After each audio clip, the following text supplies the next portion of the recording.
Hola, ¿qué tal amigos? ¿Cómo están? Muy buenas noches. Yo soy Ezra Chabot y esto es Dinero y Poder. Los mercados financieros internacionales tuvieron una segunda jornada negra en menos de 7 días. Las bolsas de valores de América, Europa y Asia reaccionaron de manera negativa a la baja de nota a la deuda de Estados Unidos y la incertidumbre, por supuesto, en la economía mundial. Los especialistas señalan que a pesar de la volatilidad de las últimas jornadas, la situación no es igual a la de la crisis de 2008. Hay un problema de desaceleración. No significa, por supuesto, que vaya a haber una recesión, dicen algunos. Ernesto Cervera Macarios, que tiene buenas noches. Muy buenas noches, Ra. Bueno, pues el viernes, toda la semana pasada, hablábamos de problemas de desaceleración.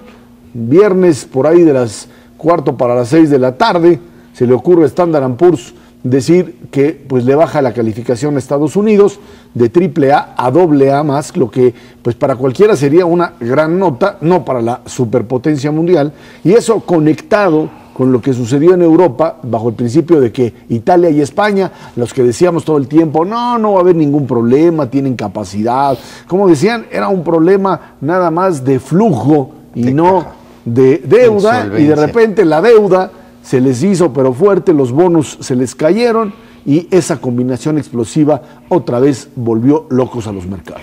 Bueno, la verdad es que todo el mundo anda muy nervioso y ese es el origen de los problemas. Estamos viendo, llevamos 8 días. Con pastillitas se resuelve. Sí, la verdad, con un poquito de calma, serenidad y paciencia, esto se va resolviendo. Llevamos 8 días del mes de agosto y han sido pues días muy malos. De lunes a lunes, que terminó julio al día de ayer, los mercados en Estados Unidos habían perdido 11% el Dow y 13% el S&P 500, que son los índices más conocidos. Ya al día de hoy, martes, las cosas se serenaron un poquito, y en realidad es un problema de nerviosismo frente a un futuro que se ve menos atractivo de lo que habían estado pensando, y donde la rebaja de calificación pues mete ruido, pero no es la rebaja de calificación lo que causa la gran caída de bolsas. Es muy interesante, le bajan la calificación a la deuda de Estados Unidos de AAA a AA+, como decías, y en lugar de que los inversionistas vendan los bonos del Tesoro, lo que hicieron ayer lunes fue ir a comprarlos y vendieron acciones, y es el origen de la caída. O sea, juegan al revés de lo que debería ¿Es una pasar, gran paradoja o es un mundo perverso? O sea, le bajan la calificación y todo el mundo se va a comprar papel de aquel que le bajaron. Exactamente, es un problema, reitero, de nerviosismo, donde todo el mundo se va a lo que considera más seguro, y lo más seguro que hay en el mundo es el oro y la deuda de Estados Unidos, aunque Standard & Poor's le haya bajado la calificación. Yo no estoy de acuerdo con la teoría de Calimán, de serenidad y paciencia va a resolver todo en estos momentos. Sí, en serio, hay cuestiones de fallas estructurales en la economía estadounidense. Alguien tenía que decirlo y alguien le tenía que bajar la calificación. Standard & Poor's fue el primero en decirlo. Yo creo que las otras dos agencias calificadoras igual y lo traían ahí, no para el corto plazo, sino un poquito más adelante. La regañada que le mete China a Estados Unidos el domingo pasado, pues contribuye en ese sentido. Pero a final de cuentas sí es un problema serio el que tiene Estados Unidos en términos de su gran desequilibrio fiscal. Los costos que va a tener que asumir en el transcurso de los próximos años no son triviales, y eso desafortunadamente tiene una incidencia sobre la capacidad de crecimiento de Estados Unidos, al menos en el corto plazo. Los mercados evidentemente ven esto como un proceso en donde crecer poco va a ser la tónica de los próximos años, y eso es lo que verdaderamente les preocupa. A final de cuentas ya nos estamos acostumbrando a un sistema monetario realmente errático a nivel internacional. No hay una moneda extraordinariamente fuerte que pueda respaldar prácticamente todo. Sabemos que Estados Unidos pues, es la moneda más fuerte que hay a nivel internacional y que nunca va a entrar en default. Simplemente no se puede porque ellos son un país emisor. A final de cuentas, ninguna de las rebajas que ha hecho Standard & Poor's durante los últimos 20 años de AAA a AA pues ha resultado en un país que entre en default. Simplemente sigue siendo una calificación extraordinaria, la AA, y lo único que está haciendo es una llamada de atención para que enderecen la manera en que hacen política, y esa política cómo le pega a la cuestión económica, porque no están solos en este barco. Las decisiones que toma Estados Unidos le pegan al resto de los países del mundo, y es un problema serio que hay que afrontar y asumir que sí vamos a crecer menos en lo que se tenía previsto, por lo menos para los próximos 2 años, y en esa medida pues hacer las cuentas para ver cómo nos va a pegar. Hay quien dice que esta medida de Standard & Poor's tiene que ver con el juego político en los Estados Unidos. No sé hasta dónde una calificadora como Standard & Poor's se puede meter en eso, pero lo cierto es que más que el problema de la capacidad de pago por parte de los Estados Unidos, lo que la gente de Standard & Poor's nos decía es que lo que vivimos la última semana en términos de un aparato político que estaba dispuesto a jugar la estabilidad del país a partir de esta pugna entre ultraconservadores, conservadores y demócratas, hace ver que hay un problema que no existía anteriormente. Nunca tenías en Estados Unidos un debate que pudiese llevar a la posibilidad de un default, de una caída o de una suspensión de pagos. El hecho de que se haya dado esa discusión, la manera en la que se dio, es lo que finalmente obliga a Standard & Poor's a decir no tiene la superestabilidad que tenía anteriormente. Y si eso es así ahora, pues los próximos meses seguirán igual, ¿no? Sin duda, sin duda. La verdad es que Estados Unidos, con el anuncio que hizo el martes de la semana pasada de aumentar el techo de la deuda, no está resolviendo su problema de fondo. Van a tener que seguir trabajando, yo te diría, en 2 frentes. Evidentemente en ajustar su política fiscal, bajar sus gastos, subir sus ingresos, pero sobre todo van a tener que trabajar en hacer creíble ese ajuste. Y eso es lo que los mercados financieros a nivel internacional siempre van a dudar. Han tenido déficit por tanto tiempo, cuando menos los 8 años de Bush, más los 4 años de Obama, son 12 años consecutivos de un déficit no solamente alto, sino creciente a través del tiempo, y eso ha incidido dramáticamente en su deuda. La mayor parte de las economías emergentes trabajó durante 25 años para que nos creyeran. México lleva 16 años de estabilidad y 20 años de control de su déficit fiscal, y apenas nos están creyendo. Hace solamente 5 años nos subieron la calificación, ya estamos en BBB, y eso toma mucho tiempo. Recuperar la confianza de los inversionistas, ahí está el punto fundamental. A ver, son varias cosas que creo que sí vale la pena verlas con detalle. Efectivamente, lo que tiene Estados Unidos ahorita es una deuda muy grande, es prácticamente 100% del PIB, y tiene un déficit muy grande. Como decía ahorita Ernesto, el déficit los últimos 2 años, 3 años ha sido 10% del PIB. Es un déficit inmenso, que significa que cada año la deuda crece en 10% del PIB. El déficit es lo que crece la deuda año tras año. Lo que se discutió de mover el techo de deuda era pues simplemente para que no tuvieran un problema el miércoles en la mañana, eso era todo. Pero no resolvieron el asunto de este déficit de 10% del PIB cada año. Entonces, esta parte es efectivamente la que Standard & Poor's dice, bueno, no es que no vayan a pagar, es que no están haciendo ningún esfuerzo para corregir sus problemas, y esto no puede ser infinito. Sin embargo, ya hemos tenido estos fenómenos previamente. En 79, cuando Carter era presidente, de hecho hubo un default de Estados Unidos, dejaron de pagar unos cuantos días, precisamente por problemas de orden político que se reflejaron en un mal manejo financiero. La solución que le dio credibilidad a Estados Unidos en los siguientes años fue, en la parte política, la llegada de Reagan, pero sobre todo lo que hizo Paul Volcker en la Reserva Federal. Llega Volcker a la Reserva Federal y lo que hace es decir, vamos a acabar con la inflación hoy, y subió la tasa de interés. A lo bestia fue cuando nos torcieron a nosotros en 81, 82.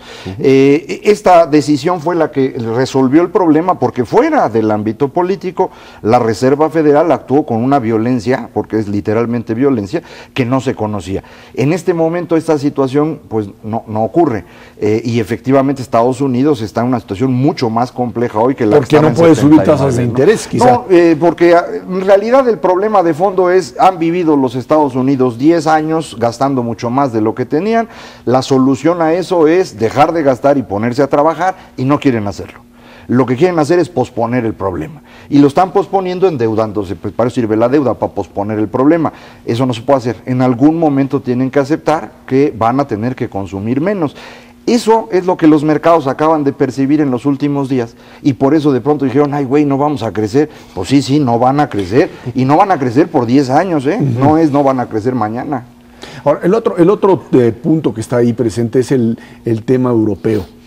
Cuando de repente en los últimos días coincide todo este asunto de la deuda norteamericana con la caída del precio de los bonos españoles e italianos y el Banco Central Europeo dice tengo que entrar a comprarlos porque de lo contrario ya no estamos hablando de Grecia, de Irlanda, de Portugal, estamos hablando de España e Italia, en donde tiene que salir los respectivos gobiernos a decir tenemos capacidad, sin embargo los mercados dudan de la viabilidad de estos dos países. Y ahí se genera precisamente un círculo vicioso, porque en la medida en que los mercados dudan de esa capacidad, hacen que ese problema se acreciente y se vuelva dramático en el muy corto plazo, precisamente con los bonos italianos y los bonos españoles, que hay una especulación tremenda en estos momentos en los mercados secundarios.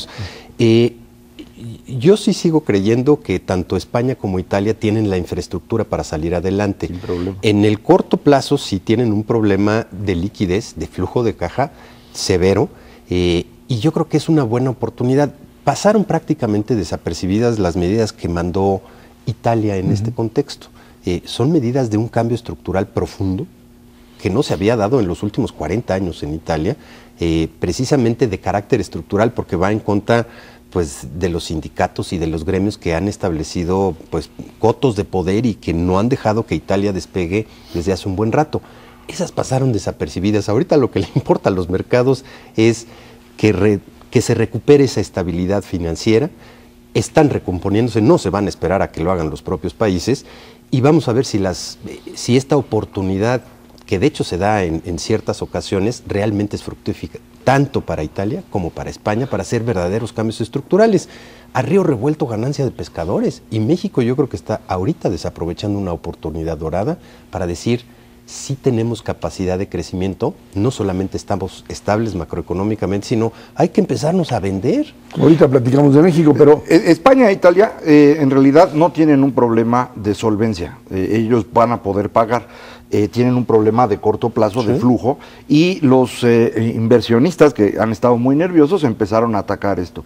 El Banco Central Europeo actuó muy lento, fundamentalmente porque los alemanes dentro del banco pues no estaban dispuestos a ponerse a comprar los bonos españoles e italianos. Se tardaron toda la semana pasada y hasta el fin de semana dijeron, ahora sí vamos a comprar. Y eso lo único que hizo fue complicar las cosas más de lo que debería. A lo mejor sirvió para que efectivamente el viernes Berlusconi anunciara los ajustes. Estaba, si alguien vio las fotos de Berlusconi, se veía así golpeadón, ahora sí, porque tuvo que tomar medidas bastante serias. Sin embargo, ellos no tienen un problema grave de solvencia. Hay un detalle que no se nos debe pasar para todos los análisis de Europa que se hagan, y es el problema demográfico. Están perdiendo población con cierta rapidez. De hecho, Italia es el país que más rápidamente pierde población en Europa, y esto hace que les sea muy difícil hacer cuentas de largo plazo de si van a poder pagar o no. La ventaja es que Italia se debe a sí misma, la mayor parte de la deuda italiana es con los italianos, entonces ahí se harán bolas ellos y no les alcanza para pagar, un poco lo que tiene Japón. Entonces eso no sería tan complicado, pero como ahorita están nerviosos, por eso atacan a España e Italia y por eso se complica más la cosa. Por eso yo insistía en lo de serenidad y paciencia, que sí es importante. Bueno, el caso es que también en Italia tienen el problema de que, si bien es cierto que hay una, digamos, carencia de población creciente, o sea, no hay población, tienen una migración importante proveniente de África, que de una o de otra manera les genera, por un lado, problemas serios en términos de la inserción en la sociedad italiana, pero por otro les garantiza una mano de obra que ya no tienen. Eso es lo que está haciendo Europa en general, está atrayendo, pero hay un problema hay un problema para que esto funcione, social, culturalmente, e incluso yo diría de capital humano. Las personas que llegan no tienen la calificación que estamos acostumbrados a ver en España, Italia, Alemania, etcétera. Bueno, vámonos a una pausa y de regreso le platicamos lo que pasa en México, el efecto de esta crisis que pues ahora sí que más que ponerlos nerviosos, dicen, nos ponen histéricos a los mexicanos. Esto es Dinero y Poder.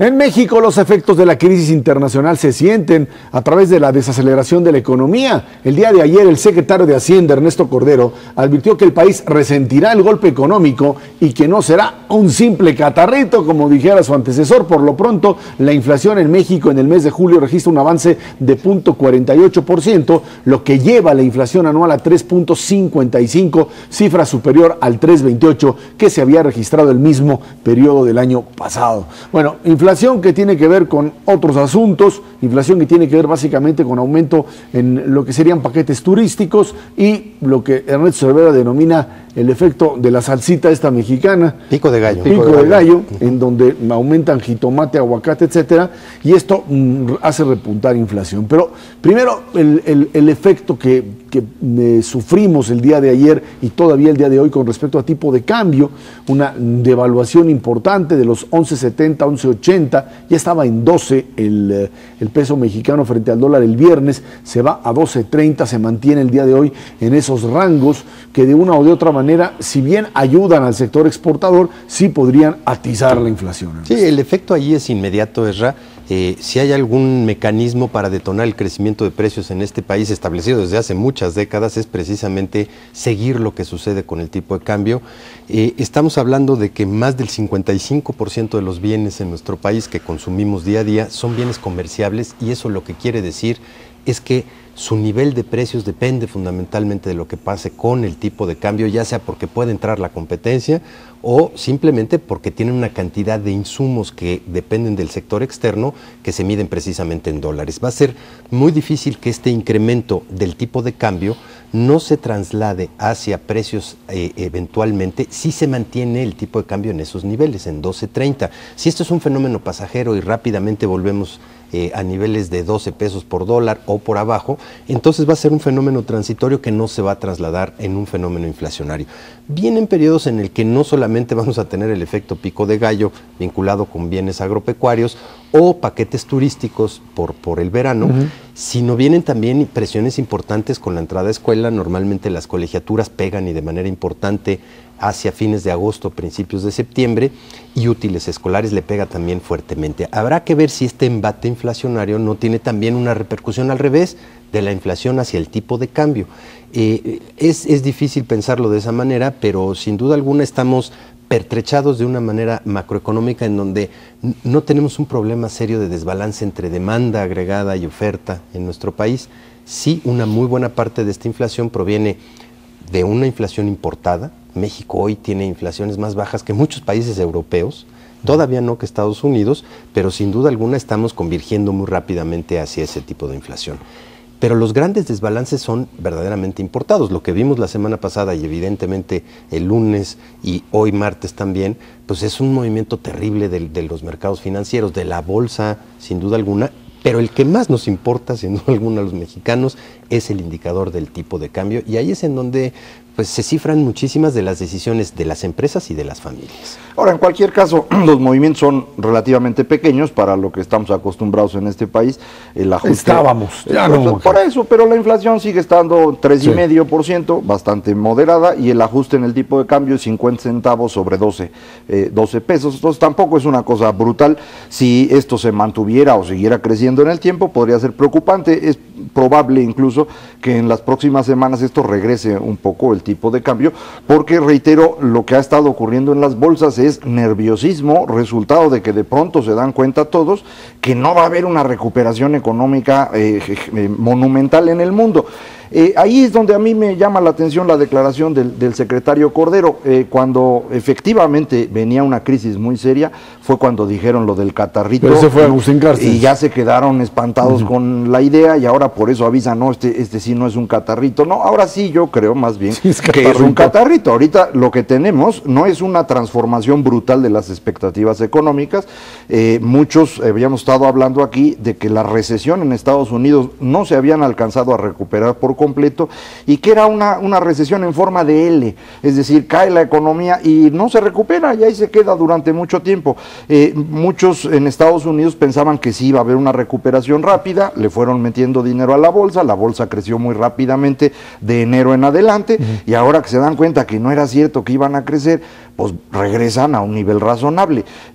Yo no veo que hacia adelante que haya una transformación brutal de las expectativas. Estados Unidos va a crecer poco este año, poco el año que entra, y así durante los siguientes 5 años al menos, pero así como una gran recesión hacia adelante yo no la veo. El día de ayer el secretario de Hacienda en el programa de radio me decía, bueno, pues nosotros pensábamos que el crecimiento de México podría estar entre 4 y 5%, más cercano al 5 que al 4, a partir de lo que se ve ahora, pues estará más cercano al 4. No sé si esta situación es lo que define la caída, o también el hecho mismo de que el proceso de desaceleración en los Estados Unidos pues ya se había manejado como una variable que estaba condicionada precisamente por esto, por su problema de deuda, por su incapacidad de crecer.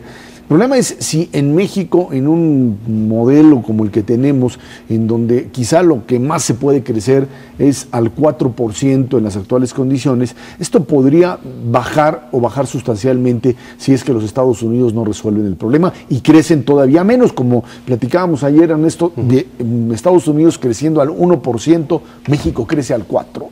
No, es muy difícil, la verdad es que no se puede. Sigue habiendo una estrechísima correlación entre la dinámica de crecimiento de la producción industrial norteamericana y nuestra dinámica de crecimiento.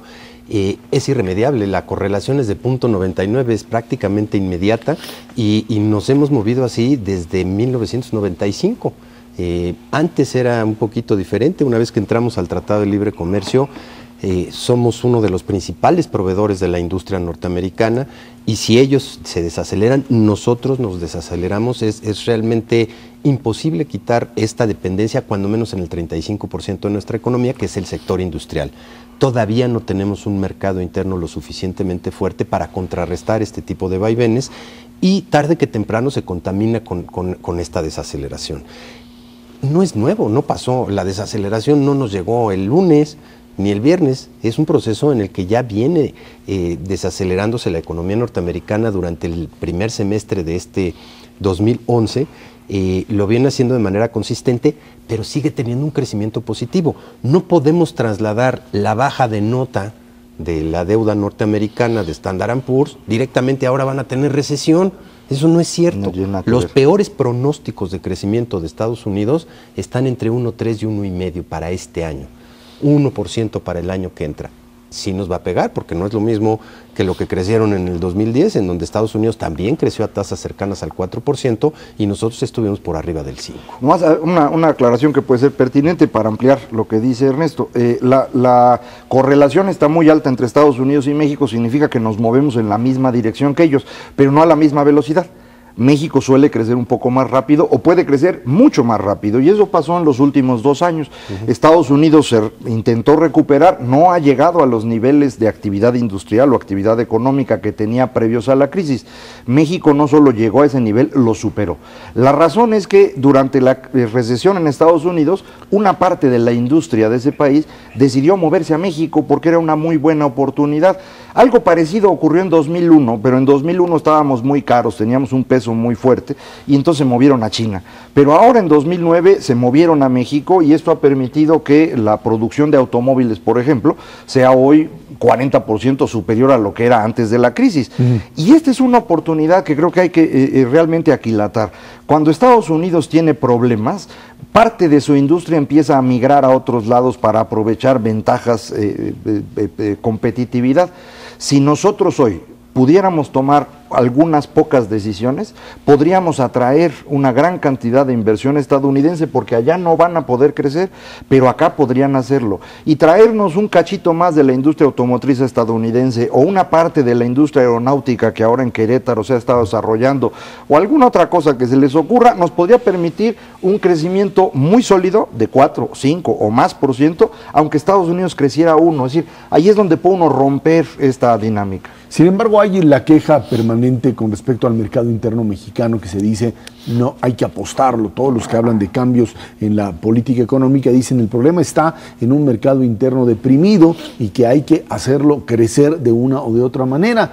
El problema aquí es otra vez aterrizar en la tierra y decir, ¿cómo le hago para hacer crecer el mercado interno? ¿Qué le meto más dinero? No, ese sí sería un error gravísimo. Sí, por eso a mí me da miedo siempre que hablan de mercado interno, porque siempre están pensando en demanda. O sea, que el gobierno subsidie o que aumentemos salarios. No. Queremos mercado interno, lo que tenemos que hacer es producir en México. Los mexicanos no producimos, somos profundamente improductivos. ¿Cómo le hacemos para ser productivos? Hay que traer recursos del exterior, de personas que sí saben cómo se produce. Cuando un mexicano se va a Estados Unidos, se vuelve automáticamente 3 veces más productivo, porque allá las reglas son mejores. Entonces necesitamos hacer eso. Las reglas aquí. Es que ese es el punto. No necesitas subsidiar o no necesitas cerrarte al comercio internacional para cambiar las reglas internas. Exacto. Sí hay cosas muy evidentes y se vienen discutiendo en este país desde hace muchísimo tiempo. La más obvia de todas es la reforma laboral. No podemos seguir con las mismas reglas de hace 70 años frente a un mundo como el que está globalizado. Yo te diría, cambiando esas reglas, no solamente mejoras tu capacidad exportadora y atraes inversión, mejoras tu mercado interno brutalmente. Muchas más empresas, micro, pequeñas, medianas, grandes, se van a interconectar, se va a hacer mucho más fluido el mercado laboral mexicano y vas a poder crecer en tu economía interna de manera mucho más rápida. No es la única medida, ya se han venido tomando otras, ya modificaste la ley contra los monopolios. Pero tenemos que hacer algo también con la parte educativa, tenemos que hacer algo con la reforma energética que la dejamos medio a la mitad y pues por lo menos empezar a discutir si realmente necesitamos, compones la parte de monopolios para todos, excepto para un sector importantísimo que es la energía en el país y sigues teniendo los 2 monopolios más brutales en este país. Entonces este tipo de medidas a las que se refiere Ernesto son precisamente las que permitirían que México fuese más productivo, pareciera un país serio, y entonces los inversionistas extranjeros se moviesen a nuestro país para producir. En este momento en el cual hay una recesión, lo que normalmente ocurre en todas estas es una recomposición de la industria a nivel mundial. Se van a otros lados. Hay que aprovechar el momento. Reitero, en 2001 esto fue lo que aprovechó China para darle un segundo impulso a su economía y nosotros perdimos la oportunidad. Brasil entonces empezó a parecer como que era así muy bueno. Brasil es bastante peor que México en muchísimas cosas, incluyendo la cuestión laboral.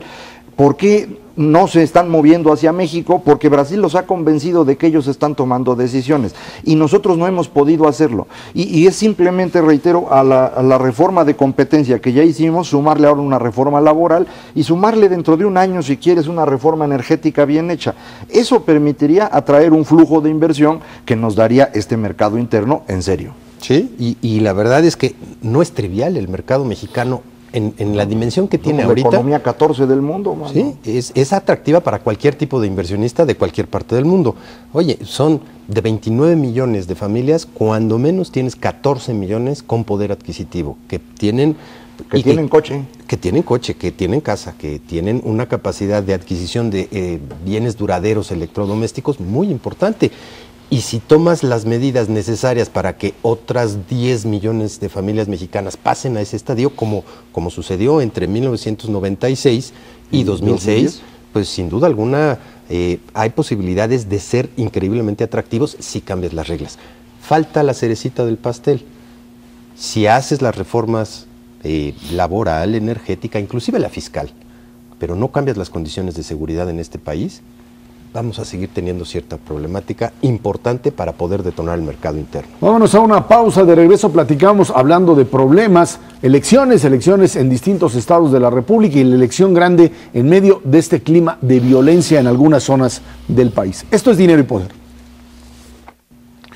En 2012 la elección presidencial estará enmarcada en un ambiente de violencia nunca antes visto en el país, por lo menos en épocas electorales. La Fiscalía Especializada para la Atención de Delitos Electorales, la FEPADE, advirtió que las alarmas están encendidas para evitar que el crimen organizado penetre en la política y en los procesos electorales. Los estados más vulnerables son Sinaloa, Tamaulipas, Chihuahua y Michoacán. Este último estado, donde fueron secuestrados 9 encuestadores la semana pasada, afortunadamente fueron liberados. Sin embargo, ahí es donde uno comienza a tener realmente cierto tipo de temor con respecto a qué pasan en procesos electorales en aquellos estados en donde cierta parte del territorio está controlada por crimen organizado. Ya vimos lo que sucedió en Tamaulipas, y pensar que estas partes del país que siguen estando todavía bajo control de crimen organizado pues a la hora que se realizan elecciones no pasa nada, es querer cerrar los ojos a una realidad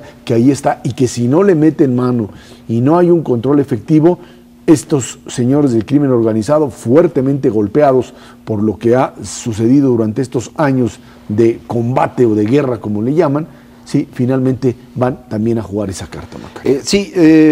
Probablemente el nivel de violencia medido en número de homicidios sea hoy más alto que antes. Sin embargo, esto no significa que las elecciones en años anteriores no hayan ocurrido en un entorno en el cual el Estado no controlaba todo el territorio. Es el caso de Michoacán.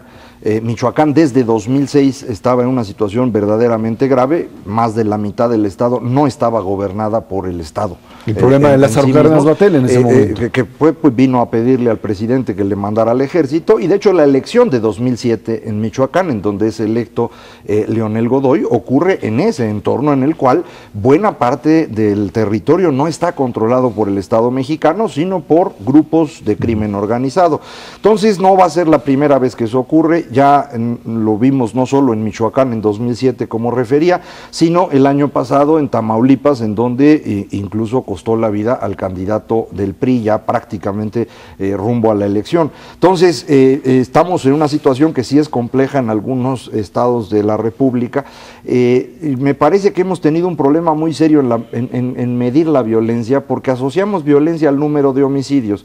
Sin embargo, el problema más importante, a mi forma de ver, es si el Estado está controlando el territorio o no. Cuando los grupos de crimen organizado extorsionan a la población, en los hechos estás hablando de una violencia que es prácticamente similar a los homicidios, aunque no lo parezca. Y esto es lo que tenemos hoy en buena parte del territorio nacional. En los municipios conurbados al Distrito Federal hay derecho de piso por hacer prácticamente cualquier actividad, hay crimen organizado controlando los espacios, que en los hechos cobran impuestos vía esta extorsión y que sin duda van a participar en las elecciones de una u otra forma. Y este es el gran problema que no habíamos querido enfrentar en México, y que al enfrentarlo pues ha resultado en esta violencia desatada, que afortunadamente parece estarse pues cuando menos manteniendo, si no es que reduciendo, pero no hemos llegado a resolver el problema de fondo. El Estado no controla el territorio. Ahora, a mí me preocupa adicionalmente que frente a este clima de violencia genérico, las elecciones van a ser increíblemente complicadas, no solamente porque van a ser reñidas en muy buena parte del territorio nacional. Me preocupa la parte institucional, el IFE, las organizaciones, que frente a este contexto, pues lo que deberíamos de estar haciendo es fortaleciéndolo, y estamos yendo exactamente en el sentido contrario. El IFE va a tener un problema serio, no solamente el día de la elección, precisamente para recuperar todas las casillas, para contar los votos, en territorios pues donde no necesariamente se tiene un control absoluto, como dice Macario, sino desde ahorita tiene que estar fortalecido en muchísimas vertientes en las que pues ni siquiera podemos nombrar a los consejeros completos, nada más para que se vayan preparando para lo que viene en no muchísimo tiempo.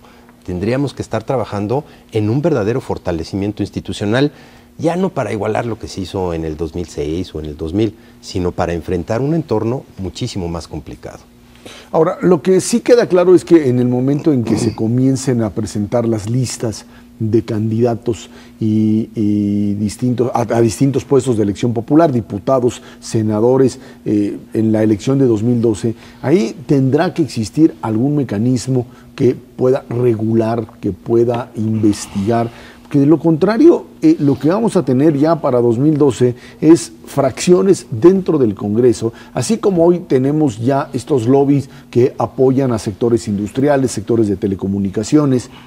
Vas a tener abiertamente, no el caso de Godoy en la Cámara de Diputados, de este diputado que terminó siendo pues desaforado y finalmente es prófugo, pero sí vas a tener en estas condiciones, con 500 diputados, sí, claro, con los senadores como están, bajo un principio de falta de control en algunas partes del territorio, podrías tener representación política de estos grupos con lo que esto implica en términos de seguridad nacional. Lo que dice Serra es sin duda cierto, aunque está suponiendo que hoy no hay esa representación, y es algo que no está claro.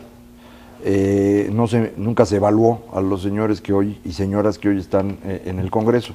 Y igual podríamos tener hoy ya esas fracciones, como muy probablemente tengamos gobernadores o procuradores o jefes de seguridad pública en los estados que de una u otra forma están relacionados con estos grupos. Y no estoy acusando a nadie en particular, me suena que puede ser así, dado que acaba la Procuraduría General de la República de remover a 21 de los 32 delegados porque no pasaron los exámenes de confianza, lo cual significa que pues tenemos problemas bastante serios.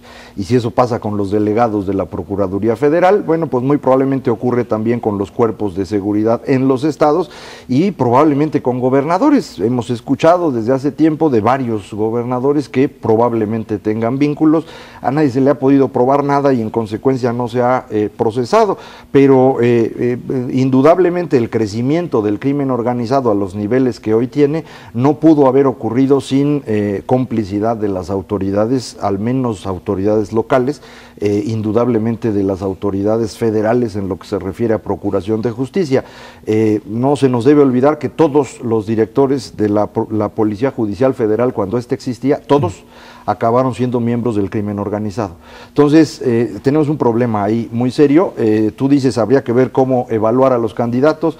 Pues no se me ocurre cómo le van a hacer, porque el proceso de selección de los candidatos empieza el 18 de diciembre y termina el 18 de febrero. En esos 2 meses los partidos tienen que elegir a sus gentes. Son 8 partidos por, que son 628 candidatos cada uno. Para evaluar en 2 meses es prácticamente imposible. Entonces, pues más bien que Dios nos acompañe. El problema es muy serio además porque tú les mencionas esta posibilidad a los partidos y ponen el grito en el cielo. No, lo que te dicen muy convincentemente. Bueno, el caso de Julio César Godoy Toscano es muy claro, ¿no? Nuestros candidatos se están en prueba de balas, lo metieron, etcétera, y luego tuvieron que decir, pues yo no sabía. Pues entonces. Claro. Así es. Ahora, el otro punto es que está relacionado directamente con esta problemática, es la nueva Ley de Seguridad Nacional, ¿no?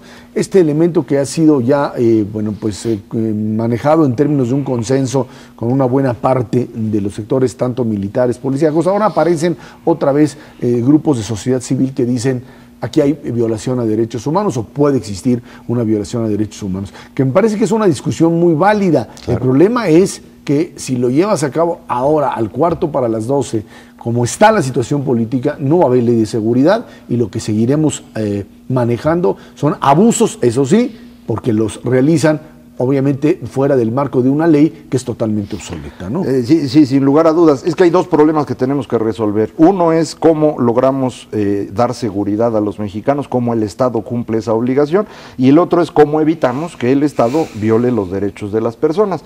Resolver estas 2 cosas simultáneamente tiene su chiste.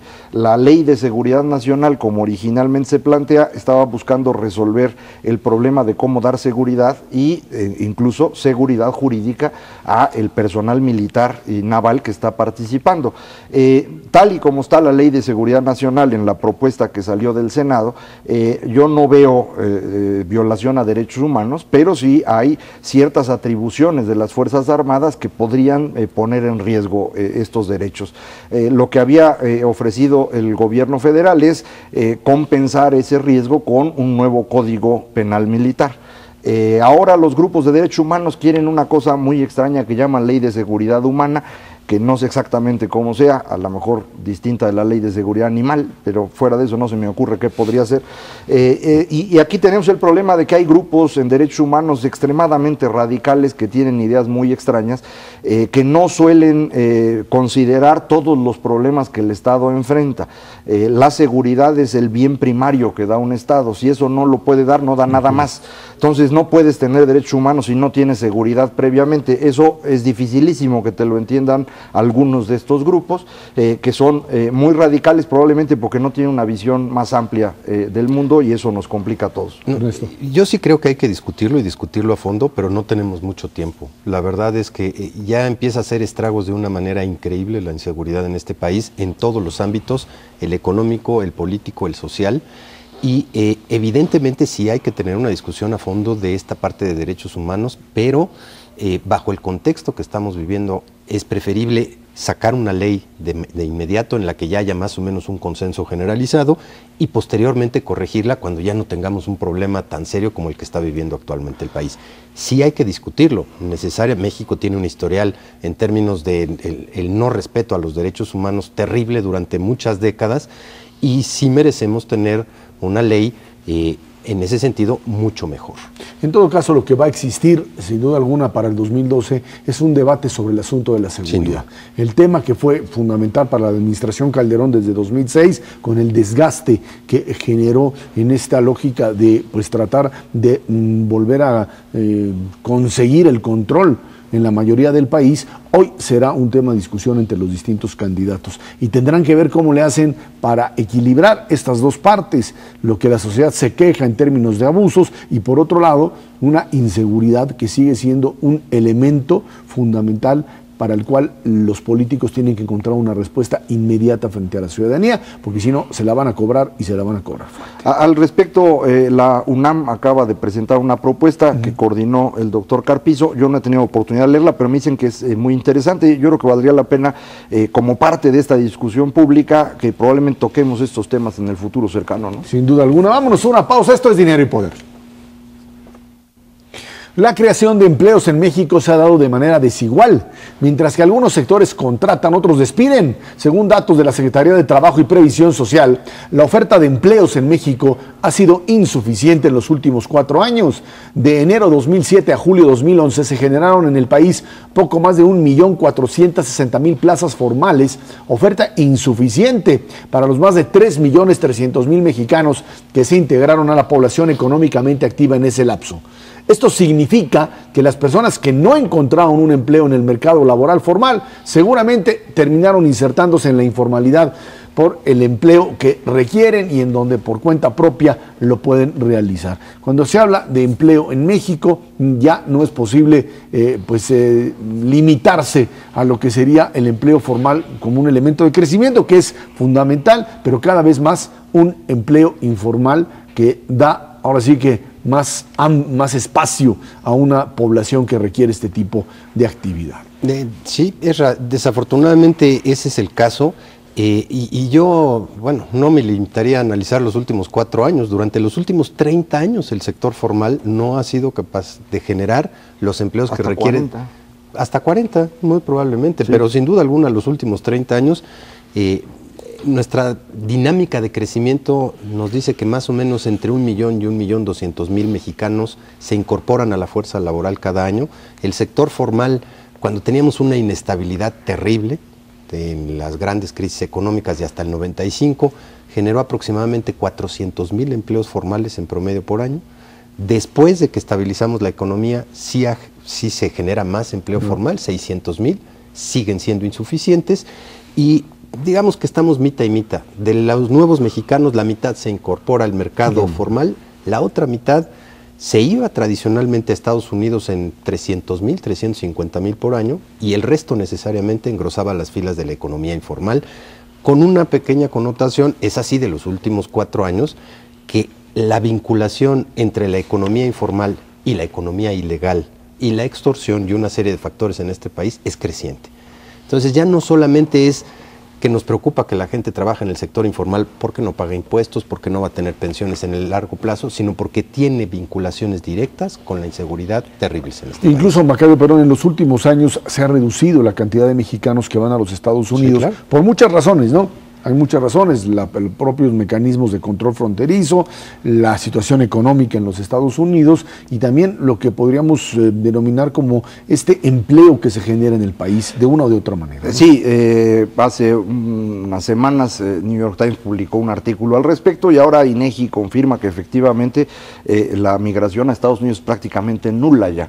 Y no es un fenómeno que ocurrió el último año o hace 2 años, desde 2000 en adelante va cayendo el flujo de migrantes mexicanos a Estados Unidos por una combinación, según los estudiosos de aquel país, que tiene que ver con menos empleo generado en Estados Unidos, más dificultad para cruzar por mejores controles fronterizos, la violencia en los estados del norte del país y una mejor situación en México que ha reducido la diferencia de ingresos de 10 a 1 que teníamos en los años 50 a menos de 3-1 como está hoy. Entonces, por ganar el triple ya no vale la pena tanto riesgo, por ganar 10 veces más sí valía la pena. Entonces esto, sí, exactamente, y esto ha cambiado el flujo, ya no tenemos esta migración tan grande. Hace un momento decía Ernesto, generábamos 400,000 empleos o 600,000, y tiene toda la razón en los años en donde la economía crecía.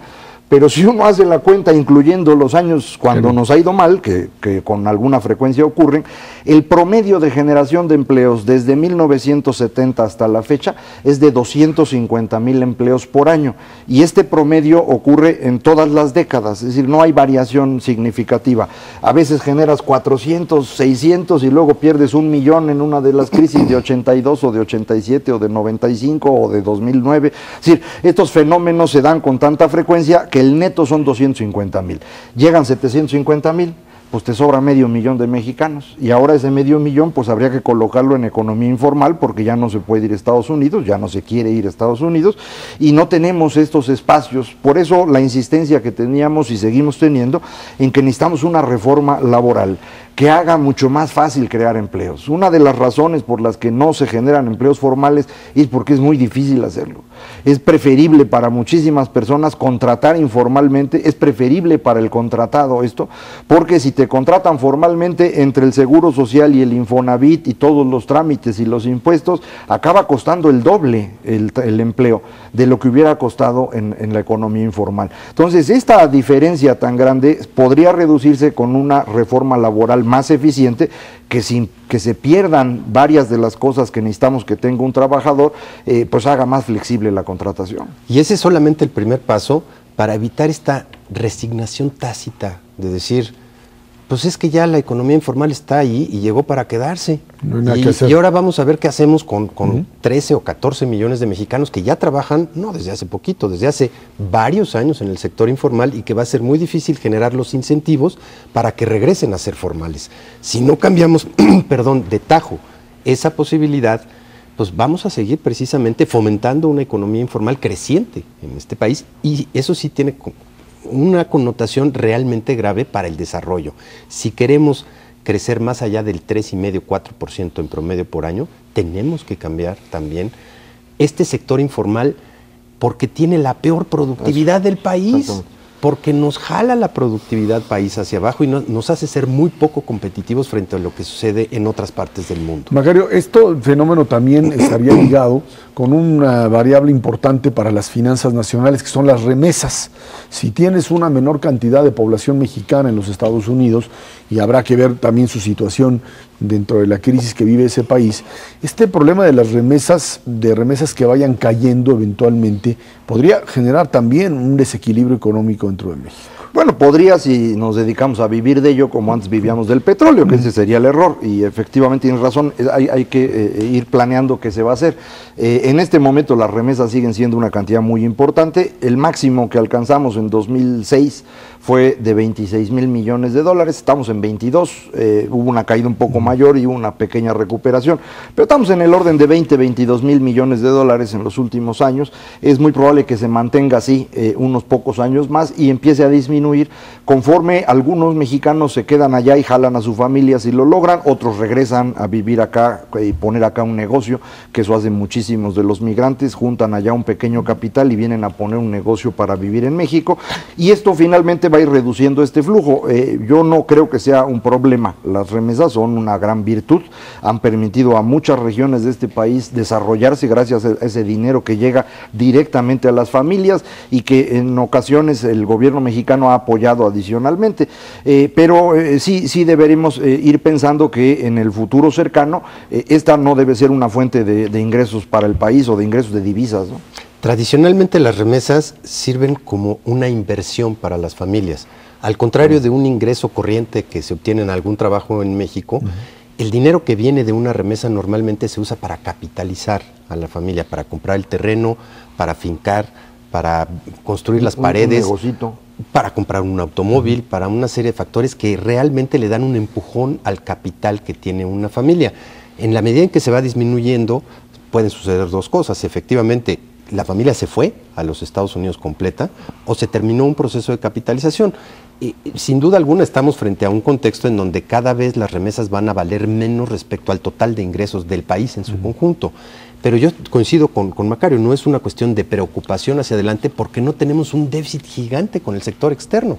Ahora ve qué interesante es esto. Las remesas llegan, ayudan a la familia a capitalizarse para que la familia esté en la economía informal. Porque eso es lo que van a hacer, es decir, van a poner un negocito con el dinero que llegó, pero todo lo van a hacer informalmente, porque si trataran de hacerlo formal sería una cosa espantosa. Entonces, pues mejor, entonces nosotros mismos estamos generando esa economía informal por mantener reglas absurdas que se hicieron en México el siglo pasado con el objetivo de mantener a un grupo en el poder para que nos extrajera recursos. Para mí es absurdo que no podamos darnos cuenta de eso y decir, bueno, todas esas reglas a la basura, vamos haciendo un marco legal propio de un país moderno para hacer un país moderno. Es que el problema radica, entre otras cosas, más allá de las luchas por el poder, en el hecho de que quitar esa legislación le resta poder y privilegios a aquellos que lo obtuvieron y que no tan fácil lo están dispuestos a renunciar a él. Sindicatos, por supuesto. No, pues lo acaba de decir el señor presidente del PRI, Humberto Moreira, no quieren las reformas, quieren hacer otras reformas que son las que les den más recursos a los gobiernos estatales. Gobiernos estatales, gobiernos estatales que simplemente no rinden cuentas. Pues es lo mismo que decía yo, el grupo que está en el poder y que nos extrae recursos. Pero a ver, en el caso de sindicatos, rápidamente, son sindicatos que de una u de otra manera tendrían que garantizar, por supuesto, condiciones laborales justas para sus trabajadores. Sí. Pero aquí lo que estamos viendo es más que nada el interés de una burocracia sindical que no quiere renunciar absolutamente a los privilegios, y estamos hablando de un grupo bastante grande.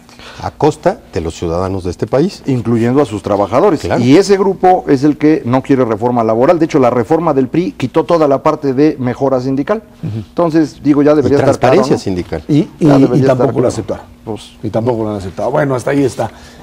Ernesto Cervera, Macario Esquetino, muchísimas gracias. Gracias a usted que nos ve y nos escucha todos los martes aquí en 11 TV México, 9:30, Dinero y Poder. Estamos en la radio Noticias MBS de 5 a 7 de la noche en el 102.5 del FM. Por nuestra parte, muchas gracias y muy buenas noches.